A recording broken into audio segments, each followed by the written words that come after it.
নমস্কার বন্ধুরা, আমি মৌমিতা আবার একটা রেসিপি নিয়ে চলে এসেছি মৌমিতার হেসেল চ্যানেলে। আজকে আমি যেটা করে দেখাবো এটা কিন্তু গরমে খাওয়ার জন্য একটা পারফেক্ট রেসিপি আর কি। কারণ যা গরম পড়েছে কিছুই খাওয়া যাচ্ছে না, কিন্তু তা গরমে যে সমস্ত খাবার খেতে বলছে সেই দিয়ে এটা আমি বানাচ্ছি। এটা হচ্ছে শশার রায়তা। এই যে টক দই লাগছে, আমি ঘরে পাতা নিয়েছি, আপনারা কেনাও ইউজ করতে পারেন। এখানে আছে জোয়ান, এখানে আছে চিনি, এই যে শশা এটাকে আমি পরে পিল করে গ্রেট করে নেব। এখানে আছে চাট মশলা, এখানে আছে বিট নুন, আর এখানে আছে গোলমরিচের গুঁড়ো, এই লাগছে।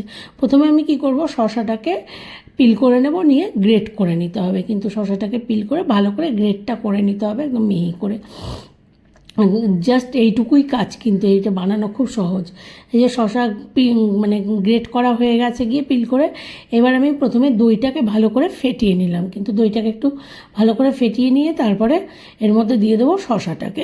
যে দেখতে পাচ্ছেন গ্রেট করা শশাটা, এটা আমি দিয়ে দিলাম কিন্তু পুরোটা দিয়ে। এবার ভালো করে এটাকে দইয়ের সাথে মিশিয়ে দিতে হবে। এই যে ভালো করে মিশিয়ে দিলাম।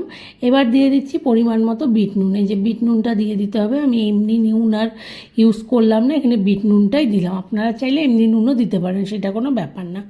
এবার দিয়ে দিচ্ছি গোলমরিচের গুঁড়ো। গোলমরিচের গুঁড়ো আমি একটু বেশি দিলাম, আপনারা চাইলে আরও কম দিতে পারেন, যাতে টক ঝাল মিষ্টি একটা টেস্ট আসে, সেই জন্য আমি গোলমরিচের গুঁড়োটা একটু বেশি দিলাম।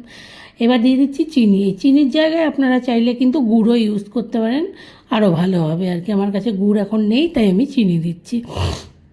এখানে চাইলে গুঁড়ো দেওয়া যায়, খুব ভালো লাগে এটা খেতে। এবার দিয়ে দিচ্ছি জোয়ান। জোয়ানটা মুখে পড়লে বেশ ভালো লাগে, আর জোয়ান খাওয়াও এই সময় খুব ভালো, হজমের জন্য খুব ভালো, তাই দিয়ে দিলাম একটু জোয়ান।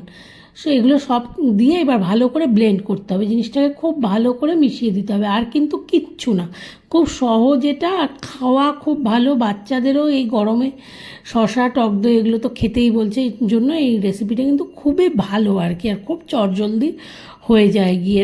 এটা আপনি পরোটা যে কোনো কিছুর সাথে, মানে ভাতের পাতেও শেষ পাতে আপনি খেতে পারেন। এই যে লাস্টে একটু চাট মশলা ছিটিয়ে দিলাম, ব্যাস হয়ে গেল গিয়ে। এটা আর কিচ্ছু করার নেই, কোনো কিছু সার্ভিং বলে সার্ভও করতে হবে না, কিচ্ছু না, জাস্ট এটাও রেডি হয়ে গেল কিন্তু সার্ভ করার জন্য। তো আশা করি আপনাদের রেসিপিটা ভালো লাগলো। রেসিপিটা ভালো লাগলে আমার চ্যানেলটাকে একটু সাবস্ক্রাইব করবেন, একটু লাইক করবেন, প্লিজ প্লিজ কমেন্ট করবেন, আমার পাশে থাকবেন। সবাই ভালো থাকবেন, অনেক অনেক ধন্যবাদ।